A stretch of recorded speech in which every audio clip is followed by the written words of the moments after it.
What's up, che novità in Europa? Quoi de neuf l'Europe? What's up, Europe?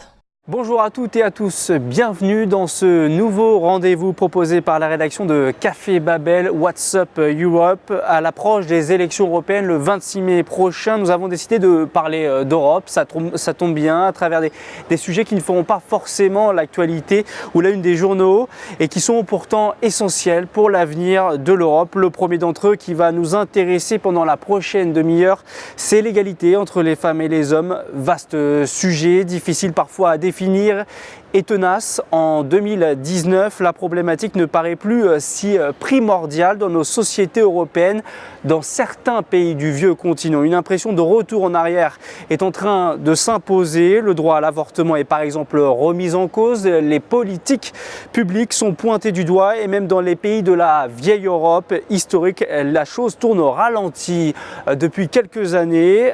Ainsi, l'écart de rémunération entre les femmes et les hommes est par exemple de 22% en Allemagne. Ce chiffre se creuse quand il est seulement entre guillemets de 6% en Roumanie. Nous allons donc tenter d'y voir un peu plus clair et comprendre le pouvoir dont disposent les députés européens pour favoriser l'égalité entre les sexes.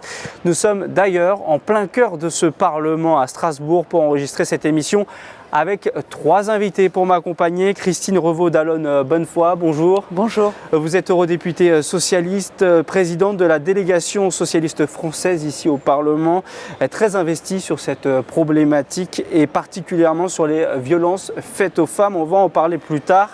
Élise Marsicano, bonjour. Vous êtes maîtresse et non pas maître de conférence à l'Université de Strasbourg, chercheuse associée notamment à l'équipe genre, santé sexuelle et reproductive de l'INSERM. Et enfin, Roland Pfefferkorn, bonjour. Bonjour. Professeur émérite de sociologie à l'Université de Strasbourg, également auteur de plusieurs ouvrages sur notre sujet, dont genre et rapports sociaux de sexe. La troisième édition est parue en 2016 aux éditions Page 2 et Sileps. Voilà pour les présentations un peu longues, l'introduction un peu longue. Bonjour à tous les trois. Un constat déjà, et je me tourne vers les chercheurs pour débuter, que vous êtes. Quand on parle d'égalité femmes-hommes, ou plutôt d'inégalité entre les sexes, on parle d'un phénomène qui est transversal, qui touche toutes les sphères de la société, économique, sociale, politique, sportive, éducative. Élise Marsicano, est-ce qu'on fait bien de parler d'inégalité partout et d'égalité nulle part? Est-ce que c'est une formule exagérée ou le tableau est juste dressé? Ah non, je pense qu'on fait très bien et que justement, dès qu'on parle d'égalité, comme si c'était quelque chose qui était déjà acquis et qu'il restait plus que quelques petites choses à régler, c'est là qu'il y a vraiment un problème parce qu'on est vraiment dans une situation d'inégalité comme vous l'avez dit, dans toutes les sphères sociales, à tous les niveaux, avec des évolutions évidemment depuis une trentaine d'années, mais qui sont quand même très peu significatives. Si on regarde par exemple le partage des tâches domestiques, c'est des évolutions qui n'en sont pas en fait, puisque ça n'a quasiment pas bougé en 30 ans, avec toujours une majorité des tâches domestiques et d'élevage des enfants qui sont du fait des femmes. Qui sont réservés aux femmes. Roland Pfefferkorn, vous partagez ce point de vue aussi, inégalité partout? Oui, absolument. Et non seulement partout, mais en plus, avec les chiffres qu'on donne, la plupart du temps, on sous-estime l'importance des inégalités. J'en prendrai un seul. C'est par exemple l'écart de rémunération entre hommes et femmes. Le pourcentage qu'on donne est un pourcentage complètement bidon. Alors pourquoi est-ce que je me permets... on a 16% en moyenne en Europe, selon les chiffres. Pourquoi c'est bidon? Tout simplement parce que la manière dont c'est calculé, on calcule ça en règle générale en considérant qu'on compare des gens qui travaillent à plein temps. Donc on calcule sur la base d'équivalent temps plein. Et sur la base d'équivalent temps plein, on arrive à ces résultats-là. Le problème, c'est qu'il y a une proportion variable selon les pays assez importante de femmes qui travaillent à temps partiel, la plupart d'entre elles de manière contrainte soit en raison des conditions familiales et des déterminants qui pèsent aussi sur l'emploi des hommes, soit contrainte tout simplement parce que le choix n'est pas entre temps complet et temps partiel, mais entre chômage et temps partiel. Donc je voudrais insister sur ce point, et les gens qui nous écoutent, qui nous regardent, doivent se méfier des chiffres. Les chiffres sont en règle générale trompeurs, parce que tant qu'on ne sait pas comment ils ont été produits, ils ne signifient rien. Christine Revaud d'Allen Bonnefoy, vous vous méfiez des chiffres, vous, sur ce sujet-là? Vous avez conscience que c'est plus grave, en fait, que ce qu'on peut croire? Je suis entièrement d'accord avec ce qui vient d'être dit et c'est la raison pour laquelle, au Parlement européen, on essaye d'avancer sur plusieurs sujets en même temps parce qu'ils sont tous liés. Il y a effectivement la question de l'écart salarial.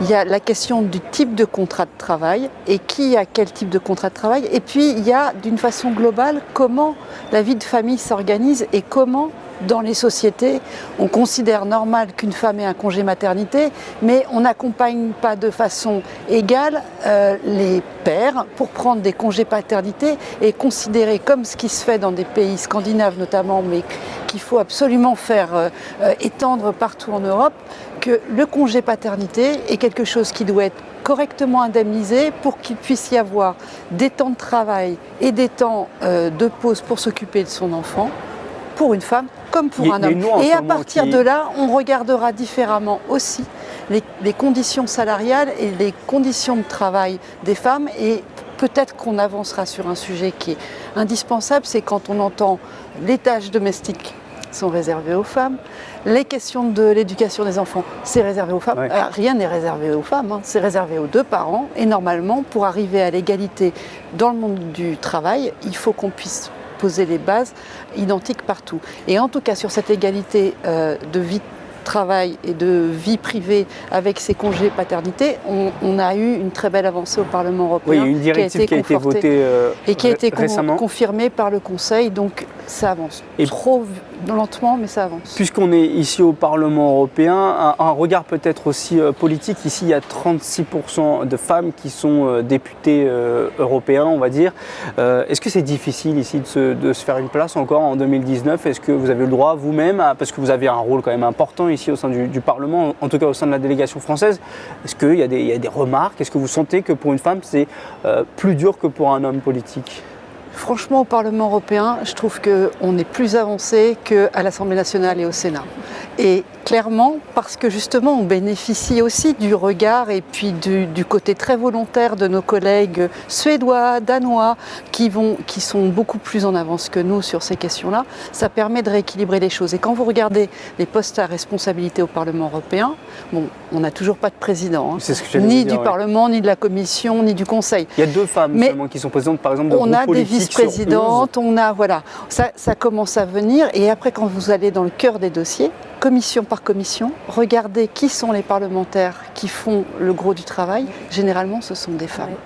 Et la vérité, enfin, moi je suis dans 2 commissions très différentes, commission des libertés civiles d'une part, où il y a beaucoup de femmes qui agissent et qui sont rapporteurs de dossiers majeurs, et dans la commission des transports, où on pourrait penser que c'était une commission... C'est une affaire d'hommes, oui. La présidente, c'est Karima Delli. Et moi, dans mon groupe des socialistes et démocrates, c'est surtout les femmes qui travaillons et qui faisons avancer les dossiers.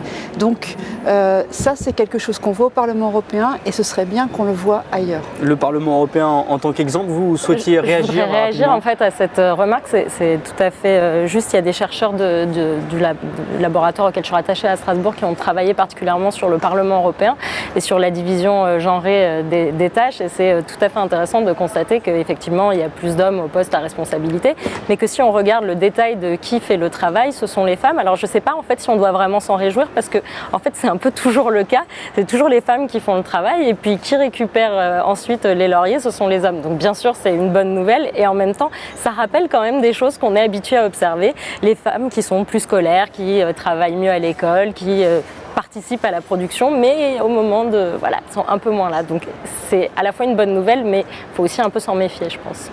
Alors pour en savoir un peu plus sur les inégalités entre les sexes, je vous propose de regarder cette courte vidéo proposée par la rédaction de Café Babel, qui s'est rendue devant l'autre Parlement européen à Bruxelles. Nous avons demandé leur avis aux Bruxellois et personnes présentes devant le Parlement. Regardez. Ah salut! Nous sommes à quelques jours de la journée internationale des droits des femmes organisée le 8 mars prochain, et c'est ici, à Bruxelles, devant le Parlement européen, que nous sommes venus prendre le pouls de la société. Qu'est-ce que l'égalité? Comment calculer le gender gap? Ou comment épeler Margaret Vestager? Autant de questions que nous allons creuser pour faire genre. Cool, non?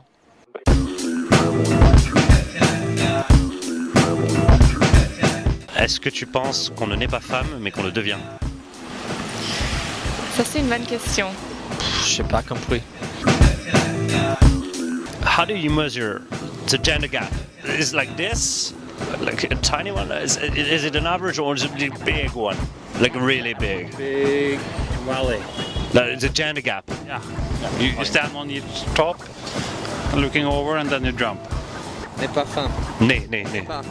On est né, pas naître. You jump above the gender gap. C'est possible, hein? Et il y a des gens qui sont transgender, oui. Non, mais non. C'est possible, oui. Non, ah oui.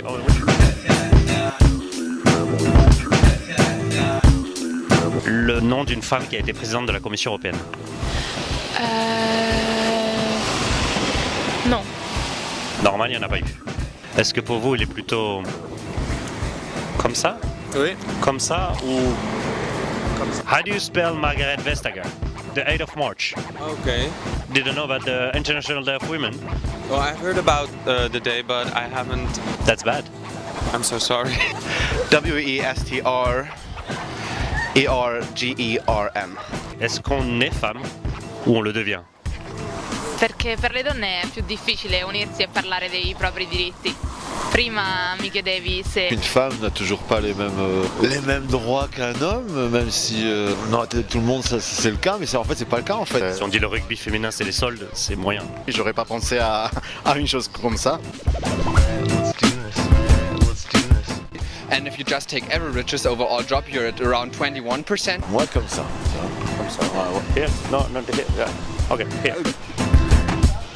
Esiste una differenziazione, penso che la differenza tra uomini e donne esiste e sia genetica ovviamente rispetto a quello che mi chiedevi prima. Non, malheureusement on est femme encore aujourd'hui. Ouais. But if you go into more detail and see, okay, what do they actually have when they have the same qualification? Però non accetto gli stereotipi che vogliono che, non so, la bambina si regalino. La la la la la la la la. Au Parlement européen, il y a une commission dédiée aux droits de la femme et l'égalité des femmes, droits des femmes et l'égalité des genres. Vous faites bien de me rattraper, ça passe par des petits détails comme ça. Est-ce que le Parlement européen a vraiment les moyens d'agir, peut-être d'harmoniser les choses d'un point de vue européen, ou alors ça reste de la compétence encore des États membres ? Il y a un certain nombre de sujets sur lesquels l'Union européenne a des compétences et c'est pour ça que la Convention d'Istanbul, qui est le grand texte du Conseil de l'Europe sur la lutte contre les violences faites aux femmes, est en processus en ce moment pour être ratifiée par l'Union européenne. Et donc, il y a un certain nombre de compétences qui sont à cette échelle-là. Et notamment la question de l'harmonisation des droit pénal, en matière de qualification juridique de tous les actes de violence commis à l'égard des femmes, du viol, harcèlement, viol jusqu'au meurtre, et on en voit malheureusement tous les jours partout en Europe. Et sur ces éléments-là, on peut agir au niveau européen. On a réussi à avoir un vote au Parlement européen très fort pour cette ratification, parce qu'on est extrêmement convaincus et mobilisés sur le fait qu'il faut qu'on puisse donner les mêmes droits à toutes les femmes en Europe, quel que soit le pays dans lequel elles sont, y compris dans des pays qui sont en recul très fort sur les questions de droits des femmes. Donc au Parlement européen, c'est fait. Au niveau des États, on a un vrai recul. On a tout d'abord la Bulgarie qui a demandé à son Conseil constitutionnel de rendre ce texte anticonstitutionnel dans son État en expliquant que la question de genre ne pouvait pas être abordée. On a des pays comme la Hongrie, la Pologne qui veulent se retirer de la Convention d'Istanbul. Donc on est à un moment très particulier. Au Parlement européen, les députés européens issus du suffrage universel ont demandé cette ratification et un amendement que j'avais proposé a été adopté concernant le droit à l'avortement pour toutes les femmes en Europe. Ça, c'est la position de la représentation, la démocratie.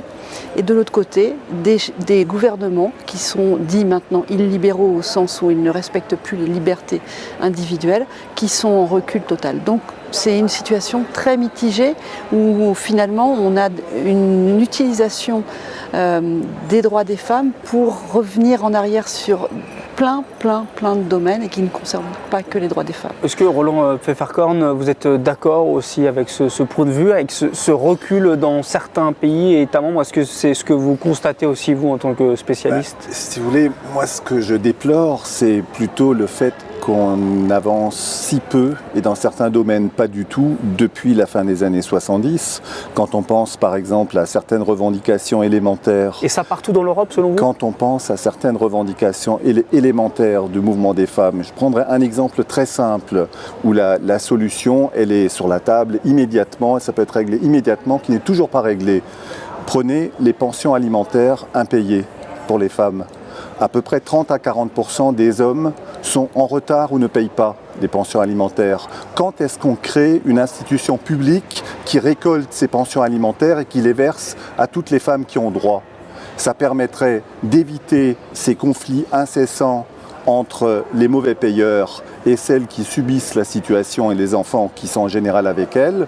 Et en même temps, l'institution réclamerait l'argent sans problème aux mauvais payeurs. Quand est-ce qu'on va enfin mettre en place une caisse de ce type? Je prends cet exemple, mais bien entendu partout. Partout en Europe. Est-ce que vous constatez du coup, vous aussi, parfois un recul même, au-delà de la stagnation que vous soulignez? Alors pour ce qui est du recul, je prends l'exemple qu'a pris ma voisine. Il y a quelques années, en Espagne, les conservateurs avaient prévu de limiter drastiquement le droit à l'avortement des femmes. Et finalement, ils ont reculé grâce aux mobilisations, parce que c'est toujours les mobilisations et les luttes qui font reculer ou qui font avancer, selon les cas. Et donc la chose importante, c'est les luttes. Donc les citoyens, plus de pouvoir presque que les politiques? Non, les citoyens doivent agir. Comme aujourd'hui agissent les gilets jaunes, les femmes doivent agir. Élise Marsicano, sur cette tendance de stagnation un peu généralisée, voire de recul dans certains pays, vous constatez ça vous aussi? Oui, en fait là je veux pas répéter donc ce qui a déjà été dit, donc je dirais déjà les citoyens et les citoyennes, comme vous l'avez dit tout à l'heure, les mots sont importants et je pense que de ne pas invisibiliser le fait qu'il y a aussi des femmes et donc de penser à féminiser dans notre écriture et puis dans nos discours aussi, c'est déjà extrêmement important. Donc ça c'était le premier point et je voulais abonder dans le sens de mon collègue sur la question des luttes et de rappeler, c'est un vieux slogan, que les femmes n'ont pas obtenu le droit de vote en votant et que donc c'est pas que les mobilisations ont plus de pouvoir, mais elles sont absolument nécessaires pour faire évoluer les choses parce que si on attend juste que des lois tombent du ciel, on sait que ça marche pas trop comme ça et qu'il faut donc des mobilisations féministes et il y en a actuellement sur un certain nombre de sujets. Est-ce qu'il y a des pays, vous qui êtes spécialiste et vous qui fréquentez des eurodéputés de toute l'Europe, est-ce qu'il y a des pays quand même qui sont en avance sur ce sujet où on voit que la question s'est imposée un peu plus facilement, où il y a plus de maturité sur ces questions-là, peut-être plus de femmes au sein du pouvoir politique? Très clairement, dans les pays scandinaves de l'Union européenne, ce sont ceux qui sont le plus en avance. C'est des exemples que vous regardez C'est plus que des exemples, c'est juste pour démontrer que ça fonctionne et que tout ce qu'on peut entendre, parce que quand Emmanuel Macron et le gouvernement, sur la question des congés paternité, disaient on est d'accord pour qu'il y ait une harmonisation des congés paternité, parentaux, congés pour aidants, mais on ne va pas mettre un niveau d'indemnisation, on ne va pas mettre un chiffre, parce que ça va coûter trop cher économiquement parlant que des pères ne travaillent pas. Ça, c'est ce genre de propos. Quand on voit ce qui se passe réellement dans les pays scandinaves, c'est absolument pas un recul économique que de faire en sorte que les deux parents s'occupent de leur enfant. Ça n'est pas un recul économique, au contraire, c'est une avancée pour tous, pour la société. Donc sur ces sujets-là, ce sont clairement dans ces pays-là qu'on a le plus de points d'ancrage intéressants. En revanche, on peut aussi regarder, à contrario, les pays où il y a de plus en plus de recul des droits des femmes, la situation ne s'améliore absolument pas. Et là, de quel pays on parle justement? Est-ce qu'on parle de l'Europe de l'Est instinctivement ou même dans la vieille Europe? Il n'y a pas que l'Europe de l'Est, parce que regardez en Italie comment le mouvement pour la clause de conscience qui fait qu'un certain nombre de médecins ne veulent plus pratiquer d'avortement alors que l'avortement est légal. C'est pas un pays de l'Europe de l'Est, c'est un des pays fondateurs de l'Union européenne dans lequel il y a cette régression qui est présente. Et même en France, on a eu le débat il n'y a pas si longtemps et on continue à l'entendre de façon un peu très insidieuse. Oui, très insidieuse. Et puis regardez le débat qu'il y a eu en France quand Najat Vallaud-Belkacem avait voulu mettre en place l'ABCD de l'égalité. Et la question de l'égalité des genres et la question de casser tout un tas d'idées préconçues On doit la mener dès la petite école. C'est d'ailleurs ce qui se passe dans les pays scandinaves. Et vous vous souvenez du débat et comment ça avait pris des telles proportions qu'on avait dû reculer sur cela. Ça fait partie de la question de l'éducation, la question de la façon dont on aborde ces questions de genre dès les plus jeunes âges des enfants est indispensable. Allez-y. Oui, je voudrais quand même insister sur le rôle absolument néfaste de certains courants conservateurs, parce que l'exemple de l'ABCD de l'égalité est tout à fait symptomatique, et toute la campagne anti-genre qu'il faut rappeler a été menée par le Vatican et par les évêchés. Et il faut nommer les choses. Ce sont les évêchés, c'est le catholicisme ordinaire et sa hiérarchie qui ont mené la bataille et qui continuent à mener la bataille par rapport à l'avortement. Il suffit de penser aux déclarations scandaleuses du pape. Il devrait être poursuivi en justice pour certaines de ces déclarations. Vous ne visez pas de courant politique du coup aussi, Je vise le conservatisme religieux en général, et chez nous, le conservatisme religieux le pire, c'est le catholicisme. Vous partagez ce point de vue également Ah oui, non, évidemment. En fait, j'étais plutôt en train de penser... Vous étiez dans vos pensées Non, j'étais avec l'IVG et j'étais avec les déclarations qu'on a eues et qui étaient pas, qui étaient peut-être des gens qui sont catholiques, mais qui sont aussi des représentants de la sphère médicale qui sont censés défendre le droit à l'IVG et qui ont dit que l'IVG était un crime. Donc, on voit que c'est plus qu'insidieux en fait. C'est que c'est une parole qui est encore autorisée en France de dire publiquement que l'IVG est un crime. Quand on voit qu'un candidat tête de liste d'un parti politique français... Vous parlez de François-Xavier Bellamy, qui les a Républicains. clairement dit que pour lui, à titre personnel, il était contre l'IVG. Enfin, c'est un très mauvais signal qui est quand même donné. Et donc c'est aussi, est-ce que vous craignez, vu les sondages et les tendances pour les élections européennes, où il semblerait quand même que les partis nationalistes et de courants catholiques soient en tête au mois de mai prochain, est-ce que vous craignez que justement on ait encore plus de recul dans les 5 prochaines années sur ces sujets-là? Moi, j'en suis pas encore à la défaite annoncée, j'en suis dans la bataille, les luttes qu'il faut mener, parce que je pense qu'il y a une majorité d'Européens qui n'ont pas du tout envie de ce retour en arrière et qu'il faut le dénoncer. Il faut dénoncer effectivement tous ceux qui utilisent notamment la religion. Alors on était très fort pour dénoncer les intégrismes religieux en Algérie ou ailleurs, mais qu'est-ce qu'on est en train de voir en Europe? C'est exactement la même chose avec l'utilisation d'une religion pour faire passer, pour dégager un certain nombre de droits fondamentaux. Donc il faut mener cette bataille, et cette bataille sur nos valeurs et nos convictions, on peut aussi la gagner. Elle n'est pas perdue d'avance. Au contraire, moi j'ai beaucoup d'espoir envers les citoyens européens. Juste, on va regarder la deuxième vidéo. Il y a un pays où la place de l'Église et la religion est encore très, très importante. C'est la Russie. Regardez cette vidéo où une jeune femme nous explique la situation en Russie, où certains métiers sont encore interdits aux femmes, réservés aux hommes. Et vous allez le voir, ça ne concerne pas que la Russie finalement. Regardez. В России сложно встретить женщин-плотников, водолазов, членов палубной и машинной команды на корабле, водителей электропоездов, дальнобойщиц. С 2000 года существует закон, запрещающий женщинам работать на 456 должностях. Считается, что запрещенные профессии слишком сложные и травмоопасные для женщин, могут нанести вред репродуктивному здоровью, а также часто являются престижными и высокооплачиваемыми. Предшественником современного документа является список, принятый в СССР в 1978 году. Список сохранился в постсоветских странах. В 2012 году делу Светланы Медведевой удалось сделать запрещенные профессии для женщин темой общественной дискуссии. Несмотря на то, что руководитель был готов назначить Светлану на должность моториста рулевого, это оказалось невозможным по законодательству. После прохождения судов местного уровня Светлана Медведева с правозащитниками обратилась с индивидуальной жалобой в Конвенцию о ликвидации всех форм дискриминации в отношении женщин ООН. В феврале 2016 года ООН по делу Светланы признала список ущемляющим права женщин, после чего нарушение запрета дискриминации было признано российскими судами. В 2018 году Министерство труда опубликовало проект измененного списка вредных, опасных и тяжелых работ для женщин. Вступление его в силу откроет доступ к множеству работ. Несмотря на то, что конкретные профессии предлагается заменить на указание вредных производственных факторов, реформа не решает проблему гендерной дискриминации в сфере труда. И другие примеры в Европе показывают, что не всегда можно решить проблему на законодательном уровне. Например, во Франции с 1980-х годов был принят ряд законов, направленных на борьбу с гендерным неравенством в профессиональном секторе.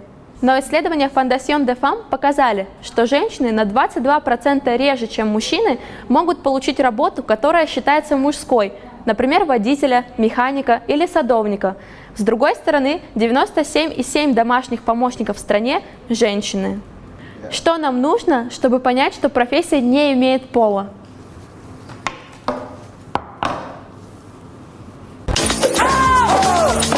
Cette vidéo résumait bien ce qu'on était en train de dire sur parfois l'impact dans certains pays de la religion, de l'aspect religieux sur la société, notamment les droits des femmes.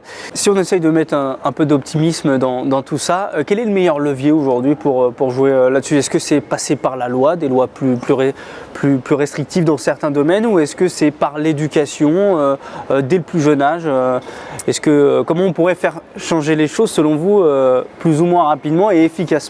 Voilà, la question de l'éducation, de toute façon, tant qu'on éduquera les petits garçons et les petites filles tout simplement à être des petits garçons et des petites filles, il y a déjà un problème. C'est-à-dire que c'est pas juste de les élever de manière égalitaire, mais à partir du moment où on marque une différence, ça va déjà être problématique. Donc il y a évidemment quelque chose qui doit se jouer dès la petite enfance.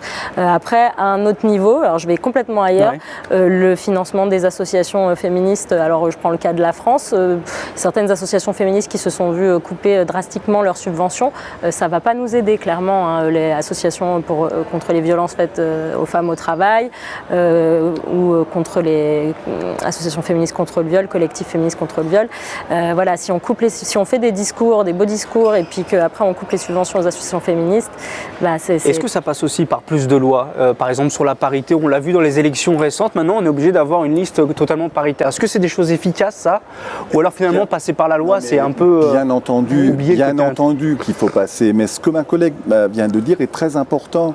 Les mesures qui ont été prises par Macron au début de son mandat ont été des mesures qui ont cassé toute la vie associative en France. Les associations féministes, mais toutes les associations. C'est extrêmement grave. C'est extrêmement grave, il faut le dire. Parce qu'on a beau faire le malin, manier les grands mots, la réalité de la politique, c'est une politique extrêmement néfaste. Je voulais, pour terminer sur notre discussion, vous faire réagir à une actualité récente. Je ne sais pas si vous l'avez vu passer sur le conseil municipal à Sarcelles. Il y a eu une élection partielle qui a dû être faite parce que changement de maire. Le maire a choisi ses adjoints et les adjoints ont été retoqués parce qu'il y avait trop de femmes et pas assez d'hommes et qu'il y a la parité, 8 femmes, 6 hommes. Est-ce que parfois, c'était aussi ma question sur la loi, est-ce que trop de lois, ça ne nuit pas aussi au combat d'égalité qu'on veut parfois... Je vais être très sévère. J'ai regardé l'affaire. Le maire est un imbécile, il n'a pas regardé les textes. D'accord.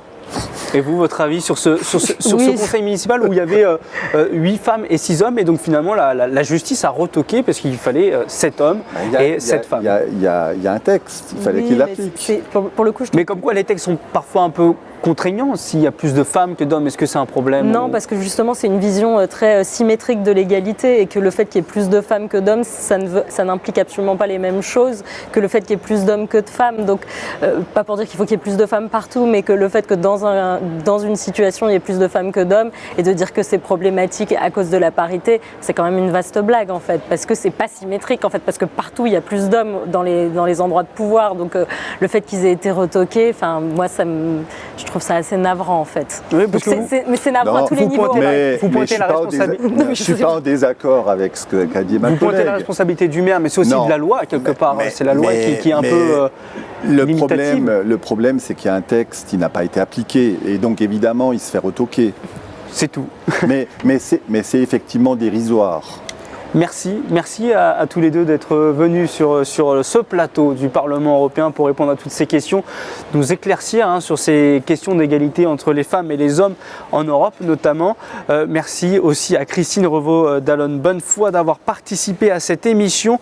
Pensez à consulter le site internet de Café Babel, cafébabel.com, pour continuer à vous informer, vous forger un avis sur l'Europe en vue des élections le 26 mai prochain. Les vidéos sont à retrouver aussi sur notre chaîne YouTube. Le mois prochain, nous évoquerons la culture britannique et plus précisément la trace qu'elle pourrait laisser en cas de Brexit effectif le 29 mars prochain. La date pourrait être repoussée. Enfin, merci aussi aux équipes techniques du Parlement européen pour la réalisation de cette émission. Merci à tous et à bientôt.